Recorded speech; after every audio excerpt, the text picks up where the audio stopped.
అలాగే ఈ ఒక మనుషుడు భార్యను మరి కుమారుని తీసుకుని న్యాయాధిపతులు ఏలే రోజుల్లో అయితే బెత్లెహేములో రొట్టెల గృహం అండి. ఆ ఊరు రొట్టెల గృహం అయినప్పటికైనా రొట్టెల గృహాన్ని వదిలిపెట్టి వేరే దేశానికి మోయాబు దేశానికి వెళ్ళారు. వెళ్ళినప్పుడు దేవుడు వారితో కూడా ఉన్నారు. దేవుడు ఉండి వారిని నడిపించారు. కానీ అక్కడికి వెళ్ళాక ఏం జరిగిందన్నది తెలుసుకుందాము. చదవండమ్మా. ఆ మనిషిని పేరు ఎలిమెలేకు. అతని భార్య పేరు నయోమి. అతనికి ఇద్దరు కుమారుల పేర్లు మహ్లోను, కిలియోను. వారు యూదా బెత్లెహేము వారైన ఎఫ్రాతీయులు. వారు యోవాబు దేశమునకు వెళ్ళి అక్కడ కాపురం ఉండ్రి.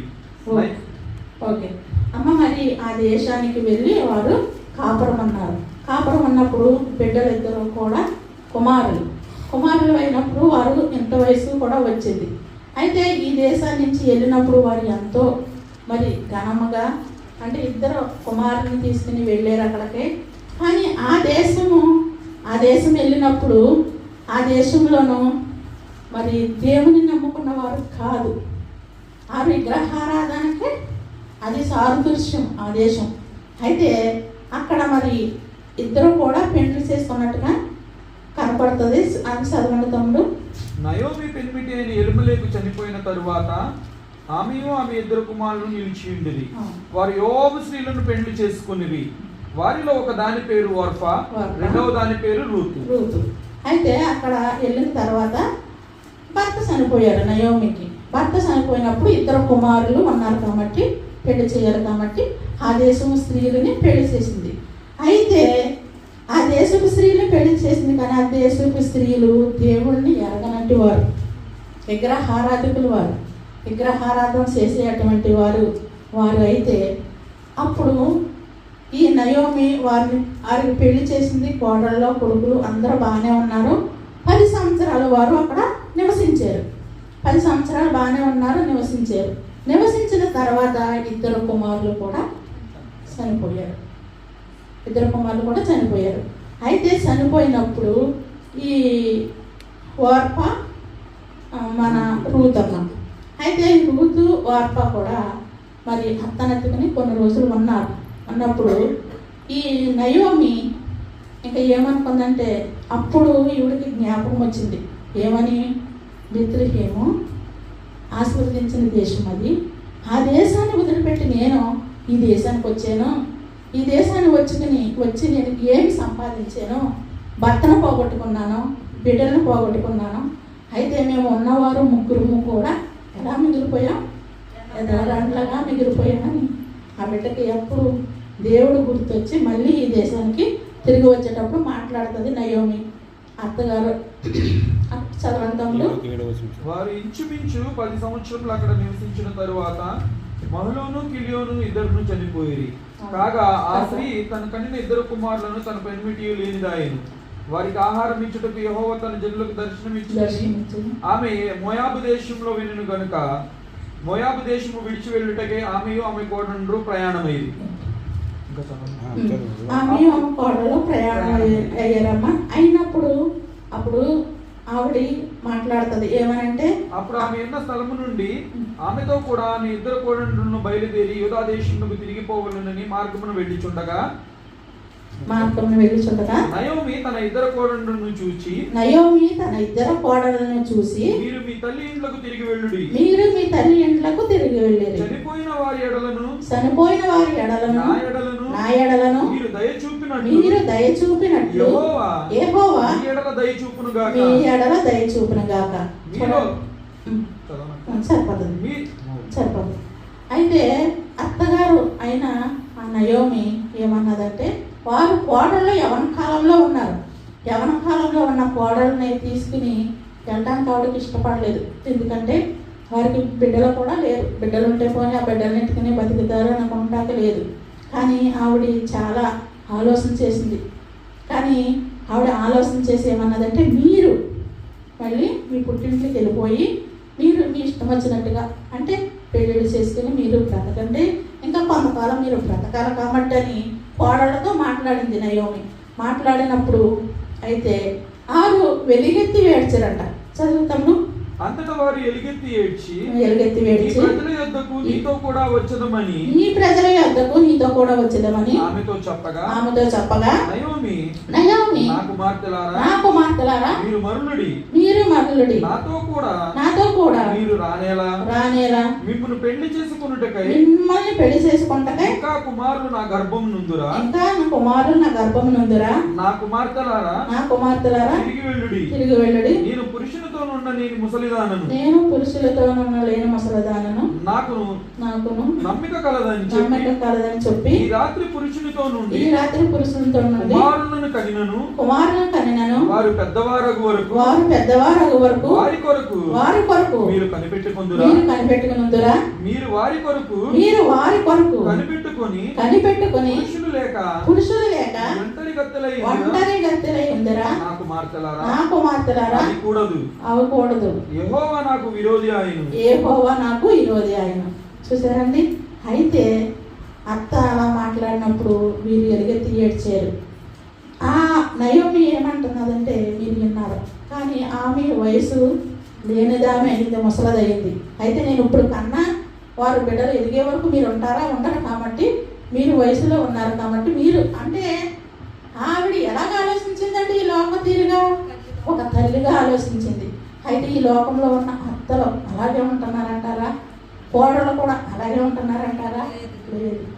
అలాగే మరి నయోమి అయితే చాలా మరి ఆలోచించి మన కోడలైనా కూతురైనా కోడలే అని ఆలోచించి మరి ఆవిడ అలా మాట్లాడినప్పుడు వార్ప అయితే ఒక ముద్దు పెట్టి తన దారి తను చూస్తుందండి.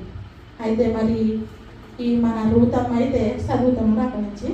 ఆమె ఇదిగో నీ తోడికోడలు తన జన్మల యొద్దకును తన దేవుని యొద్దకును తిరిగిపోయినది. నీవును నీ తోడికోడలు వెంబట వెళ్ళమనెను. అందుకు రూతు నా వెంబడి రావద్దని నన్ను విడిచిపెట్టమని బ్రతిమాలు కొనవద్దు. నీవు వెళ్ళు చోటకే నేను వచ్చేదను, నీవు నివసించిన చోటనే నేను నివసించదను. నీ జనమే నా జనము, నీ దేవుడే నా దేవుడు. నీవు మృతి పొందిన చోటనే నేను కూడా మృతి పొందెదను. అక్కడనే పాతిపెట్టబడుదును. మరణము తప్ప మరి ఏదైనను నిన్ను నన్ను ప్రత్యేకించిన ఎడల యెహోవా నాకు ఎంత కీడైనా చేయనుగాక అని. ఓకే తమ్ముడు, సరిపడ్డది. మరి అయితే రూతి అయితే చాలా బాగా ఆలోచించిందండి. ఆవిడ వయసు తప్పిన ఎవరు లేరు, కొడుకులు చనిపోయారు, తోడుకోడలు వెళ్ళిపోయింది. మరి నేను కూడా వెళ్ళిపోతే మరి ఆమె ఏమైపోతుంది? ఒంటరిది అయిపోతుందని ఏమన్నదండి? నీ దేవుడే నా దేవుడు, నీ జనమే నా జనము, నువ్వు ఎక్కడ బ్రతుకుతావో నీ దేశమే నా దేశము, నిన్ను నన్ను మరణము తప్ప ఏది కూడా విడదీయమంటండి. చూడండి ఎంత బాగా. మరి ఈ రోజుల్లో అయితే ఎవరు ఉంటున్నారండి? ఈ రోజుల్లో ఎవరు ఉంటున్నారు? ఇలాగ భర్తలు చనిపోగానే అలాగ తెల్లుకి వెళ్ళిపోతున్నారు, ఇలాగ భర్తలు చనిపోగానే వేరే రకంగా జీవిస్తున్నారు. అటువంటి వారు ఎంతోమంది ఉన్నారండి, మన వాళ్ళతో చూస్తున్నాం ఎంతోమంది వారు. కానీ ఇలాంటి రూతు గ్రంథము మనం చదువుతున్నప్పుడు, క్రైస్తవులుగా మనం ఉన్నప్పుడు మరి ఇలాంటి వాక్యాలు అనేకమైన మరి మనకి నిజంగా ఇందాక సహోదరి గ్రీటింగ్స్ ఇచ్చింది, చాలా బాగా ఇచ్చింది. అయితే మనకు నిజంగా ముగ్గురు దైవజనులు దేవుడు ఇచ్చాడంటే చక్కని దైవజనులు ఇచ్చారండి. వారు నిజంగా నేను అనుకున్నాను, అసలు నేనైతే ఈ కోయిల దేశానికి వచ్చినప్పుడు నాకు ఎంత తెలియదు, ఇంతలాగా ఉండాలి అని తెలియదు. ఏదో తాత్కాలికంగానే ఉండేదాన్ని తప్ప. కానీ ఎప్పుడైతే నాకు తమ్ముడు జోసఫ్ తమ్ముడు అలాగే శేఖర్ తమ్ముడు వీరిద్దరూ నాకు పరిచయం అయ్యారండి. ఫోన్లో పరిచయం అయిన కాడి నుంచి ఈ రోజు వరకు కూడా వారు నన్ను ఒక సొంత అక్కలాగానే, ఇంకా అనేక మంది మరి తమ్ముడు మరి పేట తమ్ముడు వీరందరూ కూడా నన్ను ఒక సొంత అక్కలాగా భావించి నా ఇంట్లో ఏది జరిగినప్పటికైనా ముందుగా నేను నా ఇంటి వారికి చెప్పను, ఈ తమ్ముడికే చెప్తాను. నా ఇంట్లో పరిస్థితి ఇది ఇలాగ ఉంది, ప్రార్థన చేయండి. అలాగ అత్యధిక ఎందుకు నేర్చుకున్నానంటే, ఎలా నేర్చుకున్నానంటే ఈ దైవ గ్రంథము మనము విని వారు చెప్పిన మాటలు విని, మరి ఇందులో నాకు వచ్చి అన్నట్టుగా నేను కొద్దిగా చదువుకుంటాను బైబిల్. ఆ బైబిల్ చదివినప్పుడు నాకు వచ్చిన జ్ఞానము, వీరిని ఇలా ప్రేమించాలి కదా, మనము ఇలా బ్రతకాలి కదా, నేను కూడా ఎదవరానులే, నేను కూడా భర్త లేనటువంటి దాన్నే, కానీ నేను కూడా ఇలా బ్రతకాలి కదా, నేను ఇలా బ్రతికితే నా పుట్టింటి వారికి గౌరవం ఇలా ఉంటుంది కదా, నా అత్తింటి వారికి గౌరవం ఇలా ఉంటుంది కదా, నన్ను కన్న తల్లిదండ్రులు అలాగే నాకున్న అక్క చెల్లెళ్ళు అందరికీ కూడా గౌరవం ఇలా ఉంటుంది కదని నేను నిజంగా ఈ దైవ గ్రంథం నేను చదువుతున్నప్పుడు వాక్యాలు విన్నప్పుడు నేర్చుకున్నాను. అలాగ నేర్చుకున్న నాకు చాలా చాలాసార్లు చాలా దుఃఖమైన ఈ జరిగినప్పటికైనా అది నేను ఒకటే ఆలోచించుకున్నాను, ఏంటంటే యెహోవా ఇచ్చును యెహోవా తీసుకున్నాను. నాకు చాలా జరిగినప్పటికైనా ఎన్నో అది ఏంటంటే దేవుడు ఏమంటాడంటే ఈ సూర్యుని కింద ఉన్నదంతా కూడా వ్యర్థము సమస్తము వ్యర్థం అన్నప్పుడు అట్ల గురించి ఆలోచించకూడదు. మరి మీకు అందరికీ తెలుసు నా తల్లి, అయితే నా తల్లి ద్వారాగానే నేను ముందుగా తెలుసుకున్నాను నిజమైన దేవుడు, జీవమ్మ గల దేవుడు అంటే నా తల్లి ద్వారాగానే నేను తెలుసుకున్నాను. నా తల్లి అసలు నన్ను చాలా ప్రేమించేది, కానీ నేను వచ్చేటప్పుడు చాలా నా దగ్గరగానే కూర్చున్నదండి. భీమవరం బస్ స్టాండ్లో నా దగ్గరగానే చాలా చోపు మేము 1 గంట వరకు బస్సు రాలేదు, బస్సు రాలేదు నా దగ్గరే కూర్చొని ఎప్పుడు కూడా అమ్మాయిని ముద్దు పెట్టుకోలేదు. నన్ను ఇంకా కారు వచ్చేసి ఎక్కేస్తాను ఇలా పట్టుకుని ముద్దు పెట్టింది, అదే ఆఖరి ముద్దు. నాకు ఒకసారి జ్ఞాపకం వచ్చిన తండ్రి ఈ లోకంలో ఇచ్చిన తల్లి కదా అంటే వారికి తెలుస్తుందేమో, ఇంకా నేను నా బిడ్డను చూసుకోలేను అని. మరి నా తల్లి ఎప్పుడు వచ్చినప్పుడు ఎప్పుడు ముద్దు పెట్టుకోలేదు, నన్ను ముద్దు పెట్టుకున్నది ప్రాబ్లం. నేను చాలాసార్లు ఏడ్చాను, అయినప్పటికైనా దేవుడు యెహోవా ఇచ్చిన యెహోవా తీసుకున్నాం. అది కాదు కానీ మన కష్టం ఏంటంటే ఈ లోకంలో బ్రతికేవాడము కాబట్టి చాలామంది ఈరోజు సాక్ష్యాలు కూడా ప్రార్థనాసనలు కూడా అమ్మ గురించే. మరి ఆ తల్లిని చెప్తుంటే వారు చాలా బాధ అనిపించింది. అమ్మ అంటే అమ్మే, ఎందుకని మన చిన్నప్పటి నుంచి కూడా మరి మన తల్లిదండ్రులు తండ్రి గుండెల మీద ఆడుకున్నవారు మనము కదండి. తల్లి లాలి ముద్రసం తినిపించి మనల్ని పెంచి పోషించిన తల్లి కదండి. ఈ రోజుల్లో తల్లిని ఎవరన్నా మరి చూస్తున్నారంటారా అంత ప్రేమగా? మరి మనం చిన్నపిల్లలప్పుడు మన మన తల్లిదండ్రులు మనం చూసి మనల్ని ఎంతో ఇంత రీతిగా మన ఉన్నతమైన స్థానంలో మనం ఉండాలని వారు మనల్ని పెంచి పోషించి వారిని మనల్ని పెద్దవారిని చేశారు. మరి అటువంటి తల్లిదండ్రులను మనం ఎలా చూస్తున్నామంటారా? దేవుడు మరి ఆశలు తింటాడంటారా? అలాగుంటే తల్లిదండ్రులను సన్మానించమన్నారు కదా, తల్లిని సన్మానించమన్నారు కదా, తల్లే కదా మరి మనకి ఆధారం. ఆమె గర్భంలోంచి మనం వచ్చాం, మరి ఆమెను మనం ఎలా చూడాలి? ఆమెను అంటే ముసలివారు అయినప్పుడు ఒక సంటి పిల్లలా చూడాలంట. అలాగే మరి రూత్ అయితే అత్తని అదే రకంగా చూడాలని ఇష్టపడ్డది తల్లి రూతు కదండి. అందుకనే అత్తగారు కూడా చక్కగా మరి కూడా ఉంది. అయితే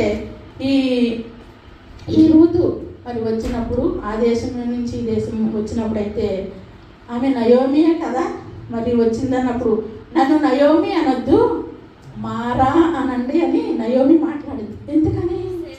సేదైనది. ఎందుకు? అన్నీ ఉండగా బిడ్డలు ఉన్నారు, మరి భర్త ఉన్నాడు, ఉండగా వెళ్ళింది ఆమె, కానీ అన్నీ పోగొట్టుకుని వచ్చింది. నా బ్రతుకు సేదుగా మారిపోయింది అని ఆ నయోమి మాట్లాడింది. ఎందుకంటే ఏమో ఆవిడ మనకు తెలియదు, అయితే దేవుడు ఆశీర్వదించిన ఆ దేశాన్ని ఎందుకు విడిచిపెట్టి వెళ్ళిందో మనకైతే తెలియదు, కానీ ఆ బిడ్డ అలా మాట్లాడింది. అయితే మనము కూడా ఎలా ఉంటున్నాము? మనం ఇంటికాడ మన భర్తలను వదిలిపెట్టి, మన బిడ్డలను వదిలిపెట్టి, మన తల్లిదండ్రులను వదిలిపెట్టి వస్తున్నామండి. ఈ దేశంలో ఉంటున్నామంటే ఈ క్షణం కనపడిన వారు మరో క్షణం అంటలేదు. నా తల్లిని నేను అనుకున్నాను ఇంకొక 20 సంవత్సరాలు బాగా తిరుగుతుంది, తర్వాత మంచం మీద పడుతుంది అనుకున్నాను. నిజంగా నేను చెప్తున్నాను. నేనైతే అమ్మ ముసలిది కదండి, అంటే అమ్మ తోడుకోళ్ళ కుమారుడికి పురుడు వచ్చినప్పుడు రక్తం లేదన్నారని అమ్మదే కలిసింది అన్నారని అమ్మ మాకెవరికి సపోర్ట్ బ్లడ్ ఇచ్చేసింది, చాలా ఎక్కువ ఇచ్చేసింది. అప్పుడు అమ్మకి ఒళ్ళంతా ముడత ముడతల కింద వచ్చి ముసలిగా రూపు వచ్చేసింది అమ్మకి. అప్పుడు మేము చాలా భయపడ్డాము. అమ్మాయి ఎందుకు ఇచ్చావమ్మా బ్లడ్, ఎందుకు ఇచ్చావు? అమ్మకి చాలా నీరసం. మీ అందరికీ చెప్పాను, అమ్మకి ఇది వరకే కొద్దిగా బ్లడ్ పడేదండి. అంతే. అప్పుడు తర్వాత దేవుడిని నమ్ముకుంది. ఈ విషయం అంతా మీకు తెలుసు. అయితే నీ పరిస్థితి ఇది కాదా, నువ్వెందుకు బ్లడ్ ఇచ్చావు, నిన్ను మరి రేపొద్దు నీ ఆరోగ్యం అనగాని మేము భయపడ్డాం. అయితే నేనేమనుకున్నానంటే అమ్మకి ఇంకా వయసు ఉన్నది, ఇంకా ఒక 20 సంవత్సరాలు మామూలుగా తిరిగేస్తుంది, తర్వాత మంచాన్ని పడుతుంది అనుకున్నాం. మా యొక్క చెల్లెలు ఇద్దరము కూడా. అయితే మా చెల్లెలు అయితే తన కూతురునిచ్చింది, మా చిన్న చెల్లి మేము అలా మాట్లాడుకున్నాం. అయితే కానీ దేవుడు ఏర్పరచుకున్న సమయము, మనం ఏ సమయాన్ని జన్మింతామో, ఏ సమయాన్ని దేవుడు మళ్ళీ తీసుకెళ్ళిపోవాలని ఆయన ఏర్పరచుకున్నారు. మట్టిలోంచి వచ్చింది కలిసిపోద్ది, జీవం మటుకి ఆత్మ మటుకి ఆయన దగ్గరికి వెళ్ళిపోద్ది అన్నట్టుగా వెళ్ళిపోయింది. అలాగే మనము ఇక్కడ ఎంతో బలవంతులు అనుకుంటాము, శక్తివంతులు అనుకుంటాము, మనం మించిన వారు ఎవరూ లేరు అనుకుంటాము.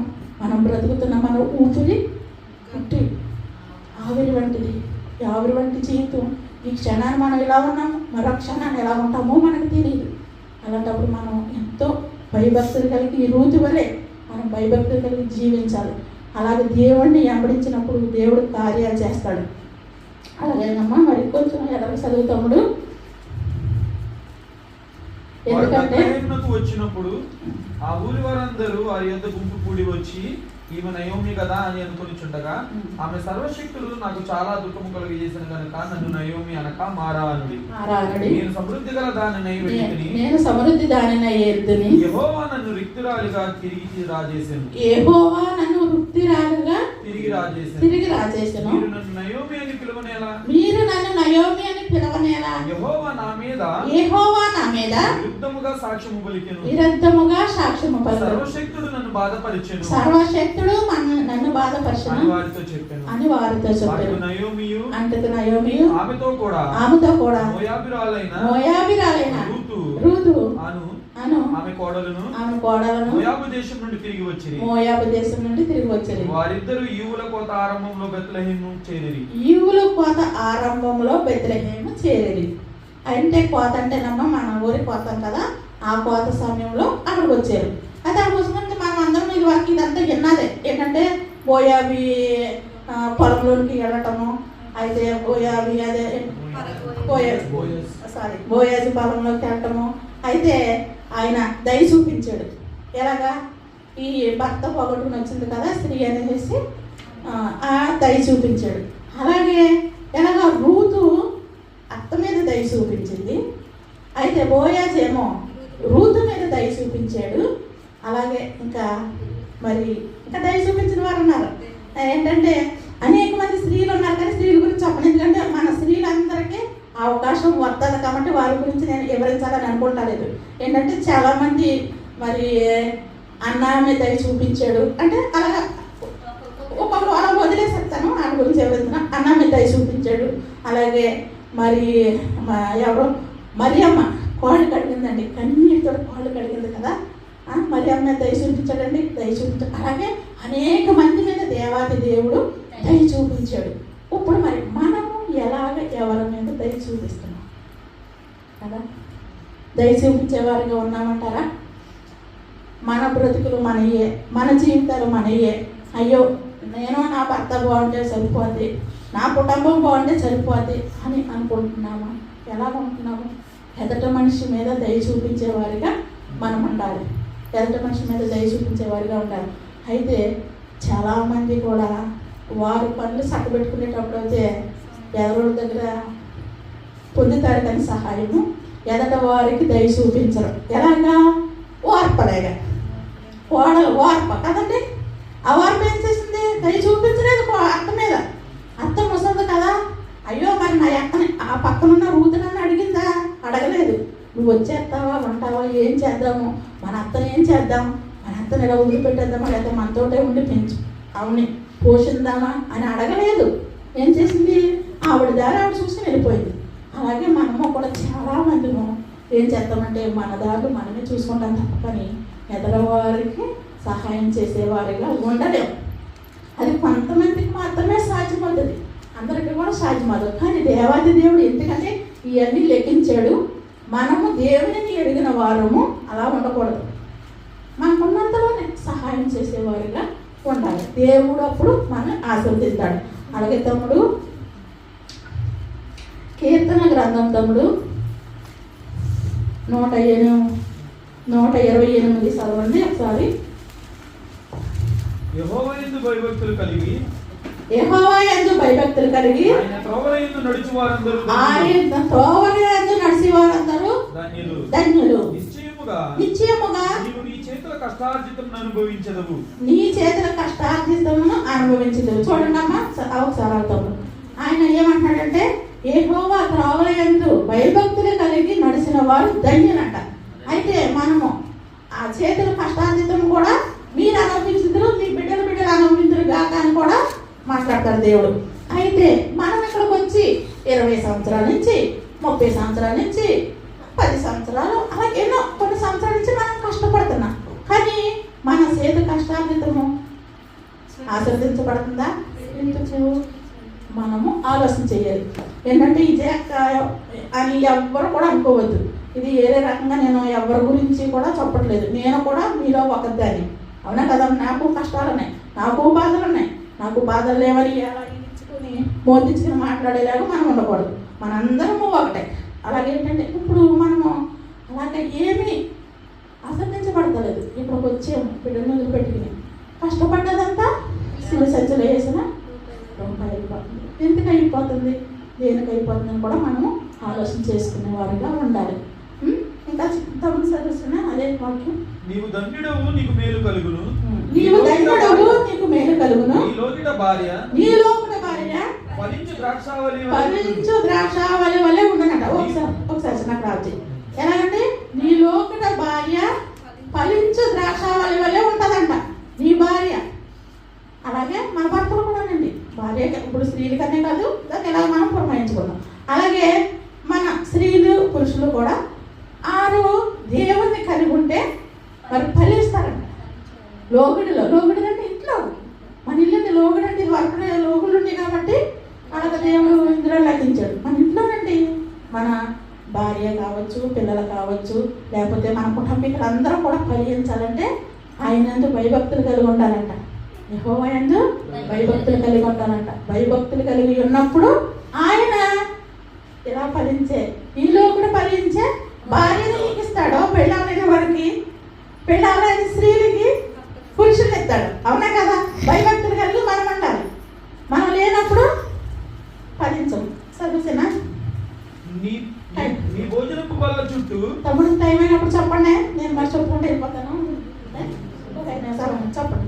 నీ భోజనపు బల్ల చుట్టూ నీ పిల్లలు ఒలీవ మొక్క వలె నుందురు. నీ పిల్లలు ఒలీవ మొక్క వలె నుందురు. యెహోవా యందు భయభక్తులు గలవాడు ఆశీర్వదింపబడును. ఇలాగా ఆశీర్వదించబడును. సియోనులో నుండి యెహోవా నిన్ను ఆశీర్వదించును. నీ జీవిత కాలమంతయు యెరూషలేమునకు క్షేమము కలుగుట చూసిదవు. నీ పిల్లల పిల్లలను నీవు చూసిదవు. ఇశ్రాయేలుల మీద సమాధానము ఉండును గాక. విన్నారండి? చూసారా? అయితే మనం ఈ రీతిగా ఉన్నప్పుడు ఆయన సియోను నుంచి మనకి ఆశీర్వాదం ఇస్తాడు, సమాధానం ఇస్తాడు, అనేకమైన కార్యాలు నెరవేరుస్తాడండి. మనం ఇప్పుడు మరి చెల్లి చక్కగా మాట్లాడింది. అవును, ఈ కుటుంబంలో ఏదైనా వచ్చినప్పుడు కానీ ఏదైనా జరిగినప్పుడు కానీ మనము ప్రతి విషయంలోనూ కూడా ఇచ్చేవారిగా ఉండాలి. అలాగే మరి రూతు కాడకు వచ్చినప్పుడు అయితే రూతు బోయాజు చక్కగా మరి దయ చూపించాడు. అలాగే రూతు వంశావళిలో నుంచే యేసుక్రీస్తు వారు వచ్చారు కదండి. రూతు ఆ వంశావళిలో నుంచే యేసుక్రీస్తు వారు వచ్చారు. మొద్దు నుంచి చిగురు పుట్టను, ఎస్ఐ మొద్దు నుంచి చిగురు పుట్టను కదండి. మరి అంత ధన్యత భర్తను పోగొట్టుకున్న స్త్రీకి అంత ధన్యత ఎలా వచ్చింది? ఆవిడ విధేయత కలిగి అత్తయందు పెద్దలయందు ఆవిడ ప్రవర్తనందు ప్రతి విషయంలో కూడా విధేయత కలిగి ఉన్న మూల దేవుడు దయ చూపించాడు. ఆశీర్వదించిన కుటుంబం అంటే ఎలా ఉంటుంది? ఇలా ఉంటుంది అంతే కదండి. దేవుడు మరి ఆ దేశానికే ఆమెను ఏం చేశాడు? రాణిని చేశాడండి. అలాగే ఇప్పుడు మన అందరినీ రాణి మరి మీరందరూ మనందరము కూడా ఆయన మాట విన్నప్పుడు మనం రాణీలుగా రాజులుగా దేవుడు ఏం చెప్తున్నాడు, మీరు రాజులు రాజుల సమూహం అంటారు కదండి. అలాగే మనము రాజుల మంది చాలా మంది మనం ప్రార్థించడం దీనులము దద్దరము అని చేస్తాం, కానీ అదేమీ కాదు. మనం రాజకుమార్తెలము రాజకుమారులు అంతేనండి. మన యోధ కన్న బిడ్డలు అండి. తండ్రి మన కోసం రక్తాన్ని సిందించి మన కన్న తండ్రి ఇంత ఇది ఇచ్చినట్టు మనం అలా చేసుకోకూడదు అసలు. మేము లేనట్టు వాడము, మనం పేదవారంట పరలోక రాజ్యానికి ధన్యులంట. పరలోక రాజ్యం అంతా మందే అంట. పరలోక రాజ్యంలో ఉన్నదంతా మందే. పరలోక రాజ్యంలో ఆయన ఎందుకు స్థలం సిద్ధపడి చేతకెళ్ళాడు. ఆ స్థలంలో ఉన్నదంతా కూడా వజ్రాలు వైద్యాలు చెప్పులు అలాగా అవన్నీ కూడా మనవి. అక్కడ గోల్డ్ సంపాదన, ఈ లోక సంపాదన అంతా కూడా వ్యర్థము. ఈ లోక సంపాదన ఎలా వస్తుందో అలా పోతుంది. దాన్ని అస్సలు పట్టించుకోకూడదు. అలాగే మరి బోల్డ్ నా జీవితంలో బోల్డ్ జరిగినాయి. భర్తను పోగొట్టుకున్నాను, అల్లుని పోగొట్టుకున్నాను, తల్లిని పోగొట్టుకున్నాను, ఇంకా కొన్ని నా కుటుంబంలో బోల్డ్ నేను వదిలేసుకున్నాను. ఎందుకంటే నేను అట్లుగా నీ ఏళ్ళ కోసం కూడా చింతించను. దేవుడు ఏమంటాడంటే ప్రతిదీ వ్యర్థమన్నాడు. కాబట్టి దేన్ని కూడా నేను ప్రేమించలేకుండా ఉండకూడదని నేను తీసుకున్నాను. ఎప్పుడంటే చాలా మరి 16 సంవత్సరాల కిందటే నేను ఈ నిర్ణయం తీసుకున్నాను. ఏంటంటే వాటిని దేనిని కూడా ఆశించకూడదు. ఈ లోకంలో అన్నీ కూడా సుందరంగా కాపాడతాయి. ఆ సుందరమైన దాని కొరకు ఆశపడకూడదు.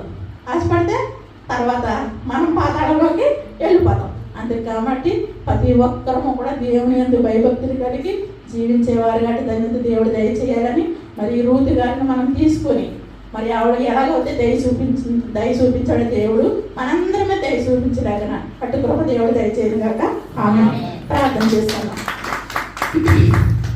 మహాగరుడ మహాపరిశుద్ధుడ సర్వసృష్టికి కానుభూతుడైన దేవా, మీకు వందనాలు తండ్రి. ఇదిగో నా ప్రభ ఇంతవరకు నాతో మాట్లాడారు ప్రభ. నేను ఏదైనా తప్పుగా మాట్లాడు నన్ను క్షమించండి.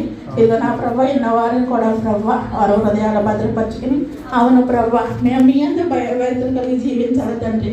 అవును తండ్రి, లోపల ఫలించే భార్య అంటున్నావు ప్రభ. అవును తండ్రి, అట్టి రీతిగా మేము ఉండటకు ప్రభ జీవితం ప్రతి విషయంలో సహాయం దయచేయమని మీ యందు ఆత్మసరంగా వాక్యాచారంగా జీవించే జీవితాలు ఫలవంతమైన జీవితాలు నాకు మాకు అందరికీ దయచేయమని ప్రియుడు రక్షకుడైన యేసయ్య వారి అతి శ్రేష్టమైన నామములు అడిగి వేడుకుంటున్నాం పరమ తండ్రి. ఆమేన్.